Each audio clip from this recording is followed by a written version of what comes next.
Ciao amici, ben ritrovati ai video di PhotoArt, un po' di caos ma facciamo subito un po' di ordine. Sapete che questi video sono realizzati in collaborazione con RCF Photo, il più grande negozio di articoli fotografici usati, ma anche nuovi, che abbiamo in Italia. Ma attenzione, l'usato non è quello che troviamo dappertutto, è un usato garantito, cioè controllato, verificato, pulito, quindi venduto con garanzia. E un altro paio di maniche. Sono Stefano Medici, mi conoscete, oggi parliamo di una pietra miliare della fotografia, un Nikon, uno zoom, un telezoom 80-200-2.8. Ve lo racconto subito.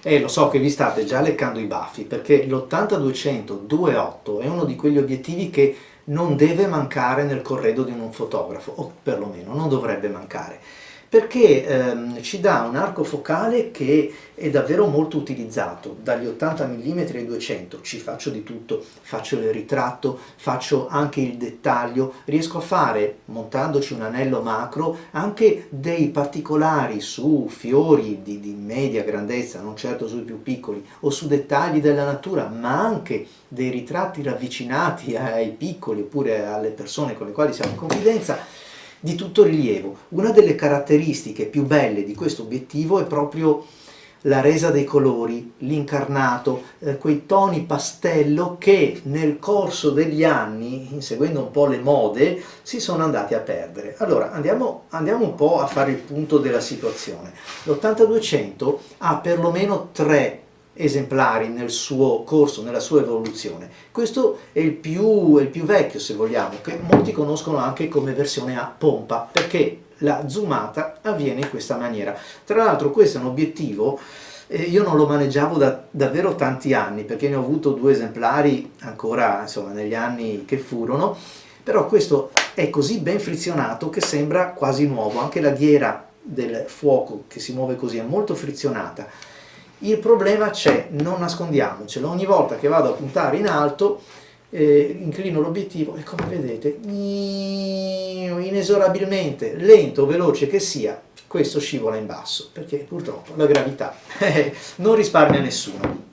E allora questo è un problema che sì, c'è, è un peccato non poter fermare, non poter bloccare questo nostro meccanismo di internal focus. Non è nient'altro che un modo per variare gli elementi che compongono lo schema ottico dell'obiettivo.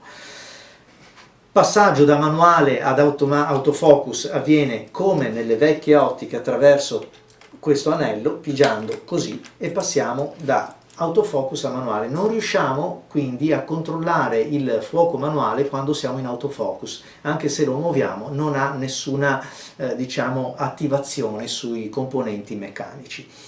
Cosa abbiamo da notare ancora? C'è un unico switch che è quello del limiter, un limiter che ci aiuta quando dobbiamo fare la caccia fotografica o dobbiamo fotografare qualche cosa che sappiamo si pone un pochettino più là della prossimità dell'obiettivo. Però diciamoci la verità, non è un obiettivo particolarmente veloce, non è nato per fare la caccia fotografica. Se lo mettiamo al confronto di un 70-200 di oggi vi cascano le braccia, perché però per quello che deve fare va benissimo. Io poi sono innamorato di questo obiettivo, un po' come anche del Bighiera, ma questo ancora di più perché ha una qualità dello sfocato e dei toni così un po' più tenui, un po' più poetici, che me lo fanno preferire. E oggi come oggi si trova anche nel mercato dell'usato a prezzi davvero abbordabili, quindi vale la pena. Vi dicevo, questo è il modello più vecchio, poi sempre con lo schema ottico identico hanno creato il Bighiera, quello che è noto come Bighiera, quindi non è più afflitto dal problema della pompa, che poi sappiamo tutti gli obiettivi a pompa purtroppo sono degli aspirapolvere, quindi ve li ritrovate un po' fra le lenti e un po' sul sensore. Devo dire la verità che questo 80-200 rispetto anche ad altri obiettivi a pompa è schermato molto bene, diciamo così, ha una stagnatura delle varie componenti abbastanza solida, quindi di polvere ne entra poca, però ne entra inevitabilmente, soprattutto se andate a fotografare in ambienti polverosi o dove c'è polvere sottile, deserto, ma anche talvolta sulle Dolomiti quando c'è vento, in estate, quindi la roccia è molto friabile ed è una roccia, quella della Dolomia, molto molto sottile. Quindi attenzione quando c'è vento. La resa ottica, vi ho detto, i colori bellissimi. Comparto video eccellente, si comporta molto bene. Devo dire la verità che non è certo a livello dell'80-200 AFS. E già, perché la serie degli 80-200 2.8 ha questi tre modelli, quello a pompa, il bighiera e poi c'è l'AFS, dove l'autofocus è molto più veloce, non certo però a livello del 70-200. I colori sono un po' più squillanti. L'80-200 AFS secondo me è la giusta misura fra questo e la nuova serie, quella dei 70-200, creata per fare tutta la filiera del 17-35, 35-70 e 70-200. Questo era alle origini le intenzioni Nikon. Oggi come oggi sappiamo che il 24-70 2.8 ha sostituito quell'altro, che è un obiettivo straordinario tra l'altro. Vi dicevo, sì, certamente, 3 esemplari, tutti e 3 molto belli, però questo è quello che ha un po' più di poetica fra tutti quanti.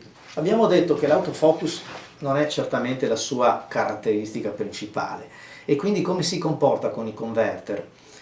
Un po' come un bradipo, e cioè se non siete in condizioni di luce eccellente, anche che montiate uno degli ultimi converter, le sue corse le fa, aiutatelo col limitatore, però insomma non lo consiglio per la caccia fotografica, per intenderci, oltretutto è molto corto, però vi darà molte soddisfazioni in altri ambiti.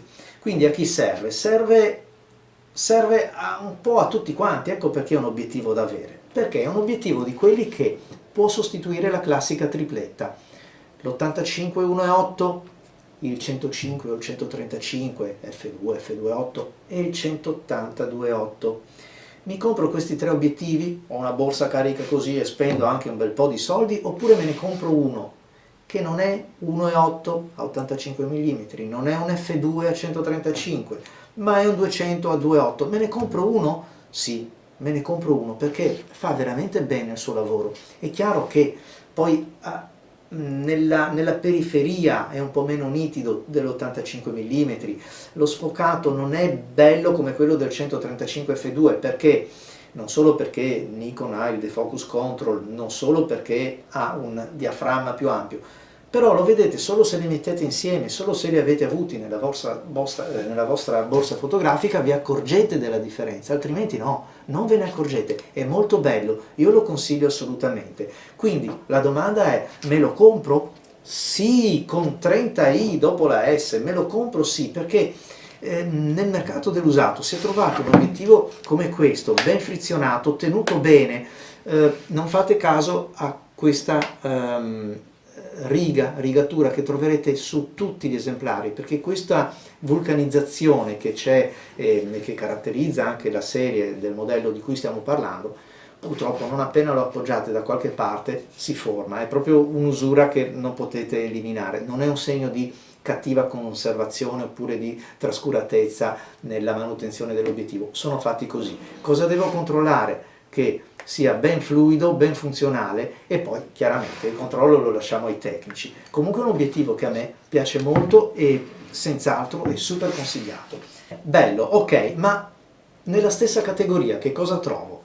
Allora, a suffragio di quello che vi ho detto, che è un obiettivo da avere, cioè un obiettivo che tutti i produttori hanno nel catalogo, a giustificare quante cose potete farci, troviamo diversi brand. Allora, innanzitutto in casa Nikon non è più prodotto perché c'è il 70-200 e devo dire la verità che quei 10 mm in meno per un paesaggista significa tanto, perché avere un 24-70 abbinato a un 70-200 non è la stessa cosa che avere un 24-70 con un 80-200, perché quando vi trovate in giro con l'80 montato vi mancano sempre, almeno a me, quei 10 mm per allargare un pochettino e dare un respiro al paesaggio sono gusti personali, però a me manca molto, quindi è un obiettivo che per esempio nel mio caso ho usato molto più piacevolmente per i ritratti, anche quando così si facevano delle gite insieme a mia moglie o ai bambini. Questo è un obiettivo bellissimo, magnifico. Per il paesaggio il 70-200 non solo perché ha un sacco di funzioni in più, gli stabilizzatori nelle ultime serie, un autofocus molto più veloce e quei 10 mm in più che insomma me lo fanno preferire. E allora cosa vado a guardare? Nikon, sì certo, però costa un bel po' di più di questo qua, certamente offre delle cose in più. Se no ci sono i nuovi Tamron, per esempio, il 70-200 Tamron 2.8 è un ottimo obiettivo anche quello, certamente lo troviamo più sul nuovo perché è un obiettivo recente. Lascerei da parte invece il 70-200 Sigma, 70-200 Tamron, quelli delle serie precedenti, perché sono almeno 4-5 scalini sotto questo, sia come resa che come qualità complessiva. È una mia opinione e prendetela come tale.